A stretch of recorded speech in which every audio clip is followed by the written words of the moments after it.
Welcome to New Mexico Black Rifle Operators Union. I'm your host, Sean.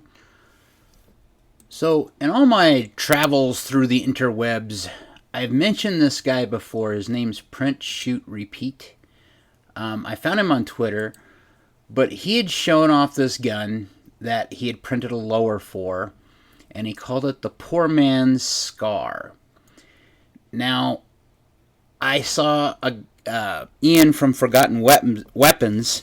He did a special on this gun called the Perun x16 by Tink Arms. Now, I didn't realize they were the same gun because Print, Shoot, Repeat actually was more so concerned about just printing a lower, a certain spec to make a rifle. This is what he was printing it for, and it's actually a kit that they sell that you get to finish your own rifle, I believe. Now, I talked about this particular one and not recognize what it was when I saw it on Forgotten Weapons. Then when I saw what it actually was after Ian broke it down, I really wish it would come to the United States in a bigger splash format. Case in point.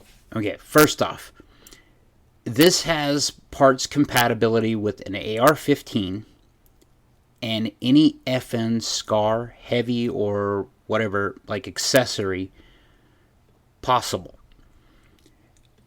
This is awesome. Like if you wanted to change the trigger pack out and use, a Geisley trigger assembly for an AR-15 because you like it, it's drop in for this gun. What is different is this is a gas impingement piston hybrid system. So middle of the gun is about where this piston seats inside of a cup. The gas tube, which is normally affixed to an AR-15's barrel, and you have the gas block, the tube comes out, and that's what actually blows into the bolt carrier and group. Bolt carrier group pushes gases in there, which forces it to unlock and cycle the gun. Well, this uses that same idea, but where it interfaces is actually above. I don't know how to put it. It's the middle of the gun, so roughly. There's a right outside of where the barrel nut of the AR-15's upper assembly would be. That's the best way to put it. That is where this gas piston interfaces. So the gas tube comes in to this cup that's at the front of that barrel nut. And there's a small short piston that's attached to this gun's bolt carrier group. What happens then is it recoils back, but there's no buffer tube. So one of the things that this gun was designed to do was to allow you to have a folding stock in the gun to still work. So that's a big thing with the AR-15 style rifles. You cannot unfold them without making them a one-shot gun. So this allows them to work. Now, why you would use that is kind of dubious, but it's for storage. It's that type of thing. But what I found out from Ian's little video about this was what this gun's intent was. So Tink Arms is actually from Slovenia, I think, because he saw this and he got to test it and show it off at Link's Brutality, which I believe was Slovenia, where Polymer Tactical was. But this gun was made for European shooters, specifically race shooters, but they wanted parts compatibility because gun manufacturers go out of business, and now in Europe specifically, you have to pay so much per gun. You don't have a collection like possibly you would in the United States. So this gun, the Perun x16, actually uses an AR-15 bolt with or without the gas rings, a firing pin. So with the bolt, it uses the extractor and all of those components. It uses an AR-15 trigger group, an AR-15 grip, so that's for aftermarket stuff that you would like. Where the folding stock or the stock latch is, you can actually replace that with a SCAR stock or any of the SCAR variants, so that gives it some modularity and some adaptability. There's a monolithic rail on the top of this. This gun is all,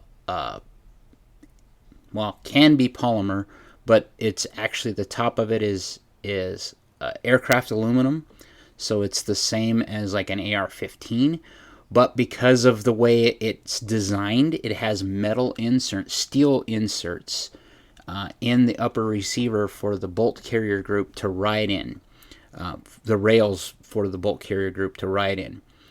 They mill a slot in it and then put these rails in and then pin the rails through the metal. So it's very well built, very well thought out. Stripping it apart is remarkably simple. It has, because it uses AR-15 barrels, if I didn't say that, you can use AR-15 barrels on this. So whatever length you want, you can make adjustments accordingly. Also, whatever caliber you want, up to this would be a short action, smaller than a .308. So anything in that 5.56 standard multi-caliber. So they're saying 5.56, 223, 300 black, and 6.5 Grendel are what they're marketing it, this gun as. I think it's an amazing idea. It's great that it has such great parts compatibility. Like the bolt stop is an AR-15 bolt stop. The magazine release is an AR-15 mag release. It uses standard Stanag magazines. The safety, well, I've heard from Ian at Forgotten Weapons, through his video, that is. I don't know him personally yet.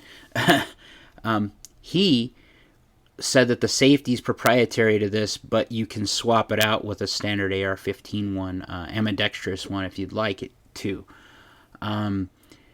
You can change the calibers out. It is a upper-lower assembly, basically. The only difference is Tink is not trying to sell just the uppers, according to Print, Shoot, Repeat.